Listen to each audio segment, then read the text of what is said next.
kajian atas nama Saudara Adi Priyo Utomo selaku mahasiswa PG dalam ujian komprehensif. Akan kita mulai.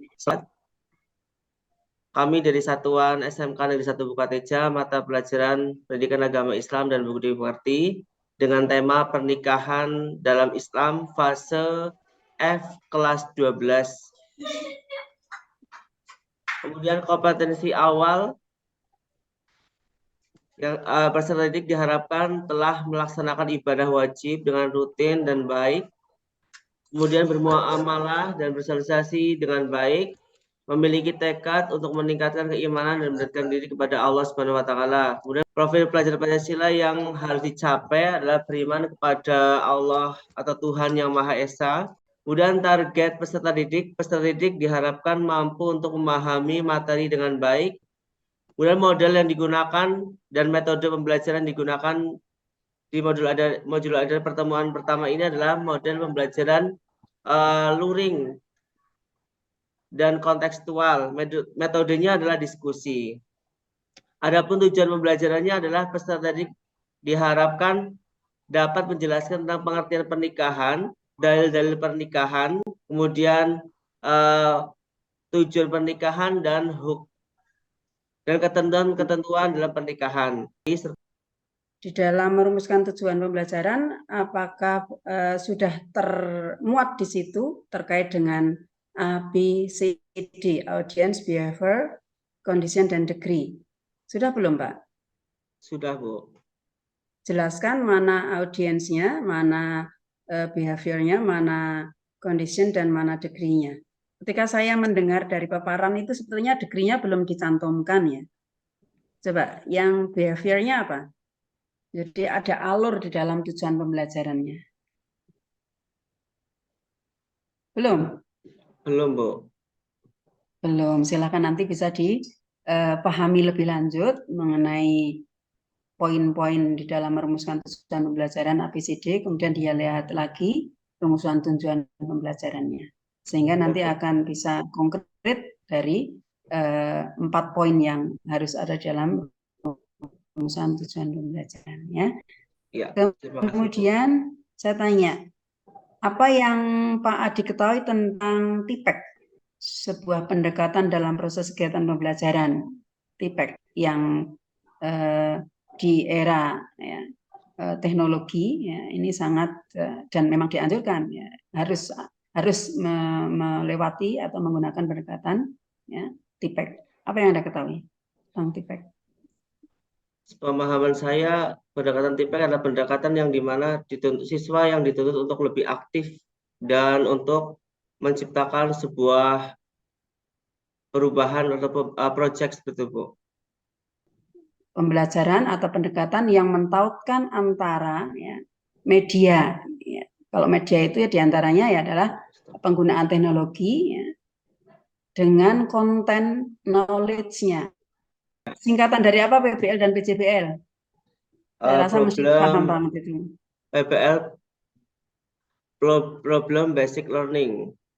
Oke, problem based learning, yang dimaksud dengan problem based learning itu ya learning yang seperti apa? Pembelajaran yang seperti apa? Pembelajaran yang berbasis masalah. Berbasis masalah. Masalah digali dari mana? Dari kegiatan yang dilakukan dalam pembelajaran. Ya, dari lingkungan, dari apa yang ada di dalam kehidupan siswa didik, begitu? Betul. Baru Iya, pelajar betul. Pancasila. Nah, silakan nanti ditambahkan di modul yang sudah penjelasan tulis. Saya sekilas sudah melihat punyanya Pak Adi. Silakan nanti untuk penataan sistematikanya ditata kembali. Kemudian hal-hal yang kurang tadi saya sampaikan itu rumusan tujuan pembelajarannya disempurnakan. Termasuk juga tadi untuk paparan mengenai pelajar Pancasila dan pelajar rahmatan. Yang pelajar rahmatan lil alamin itu. Ya. Ada yang menggunakan pelajar rahmatan lil alamin, ada yang tidak. Ya silakan nanti mana yang dipilih oleh Pak Adi. Kalau tidak ada jabarannya kok ada isinya masanya. Saya rasa itu yang bisa saya tanyakan. Mungkin lebih lanjut kami waktu dan kesempatan kami berikan kepada Prof. Mansur untuk bisa memberikan tambahan pertanyaan-pertanyaan. juga terkait dengan PT. Ya, terima kasih Bu Ulfa. Ya, Adi Priyo Utomo ya. Ya, Prof. Saudara yang ngajar di SMK mana itu? SMK Negeri 1 Bukateja, Purbalingga. Oh, Purbalingga ya, baik. Kalau ngajar mungkin setiap hari ngajar dan sudah baik. Namun saya tanyakan di sini. Jadi dalam kaitan dengan inovasi metode pembelajaran saudara, ya mungkin yang beda dengan Pak Guru, Bu Guru yang lain. Mungkin panjenengan kan sudah pengalaman sehingga punya inovasi dalam pembelajaran itu. Inovasi yang saudara sampaikan di dalam pembelajaran dalam waktu ngajar khususnya ini, kira-kira apa ya yang saudara pandang yang beda dengan guru-guru yang lain sehingga itu muncul inovasi dari panjenengan? Apa kira-kira?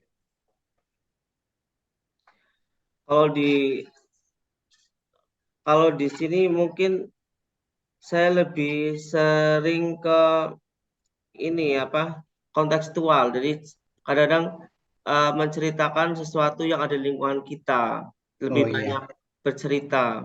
Nah, terus tadi kaitan dengan yang saudara sampaikan baru saja ini untuk ujian komprehensif ini, kaitan dengan mengajar misalnya, itu kira-kira di mana kontekstualnya ini?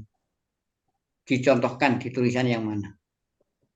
Kalau sekarang kan terkait dengan pernikahan banyak sekali terjadi pernikahan misalkan beda agama seperti itu. Terus kemudian banyak tahu nikah tapi tidak sesuai dengan ajaran agama Islam. Jadi belum mengenal rukun-rukunnya, maka kita akan melihat langsung bagaimana keadaan lingkungan kita. Misalkan pernikahan yang di luar nikah itu kan kadang-kadang ada di lingkungan kita, maka kita akan berikan arahan beberapa pengalaman-pengalaman yang ada di sekitar kita disampaikan dalam kelas. Iya, iya. Kaitkan dengan pelajaran. Baik, saudara kalau mengajar itu menggunakan teknologi informasi atau tidak atau manual biasanya? Saya tergantung kelasnya, Bapak. Kalau kelasnya saya ada internetnya, biasanya menggunakan Google. Kemudian kalau ulangan saya di luar jam pelajaran biasanya menggunakan Google Form, Pak. Oh, iya, iya. Kalau ngajar kebanyakan ceramah, Pak. Baik, ya sekarang dalam kaitan dengan saudara pengajar tadi, termasuk rancangan pengembangan modul tadi, apakah saudara itu menggunakan teori belajar yang sudah sesuai dengan prinsip-prinsip Merdeka Belajar? Yang mungkin saya nyambung dari pertanyaan Ibu Ulfa tadi perlu dipertajam, apa sudah sesuai dengan prinsip Merdeka Belajar saudara ngajari? Sebenarnya modul ajar ini saya sudah ambil dari MGMP Kabupaten, kemudian saya edit sesuai dengan sekolah saya seperti itu, Pak, keadaan di sekolah saya. Jadi saya nggak buat secara langsung dari pribadi saya, tapi saya ambil dari kegiatan yang sudah di MGMP, Pak. Karena kelas 12 kan memang belum ada kurikulum merdekanya. Jadi ini belum dipraktekkan, Pak. Iya, betul. Surat Yusuf ayat 11. Ya, dibaca coba. A'udzubillahi minasyaitonirrajim. Bismillahirrahmanirrahim.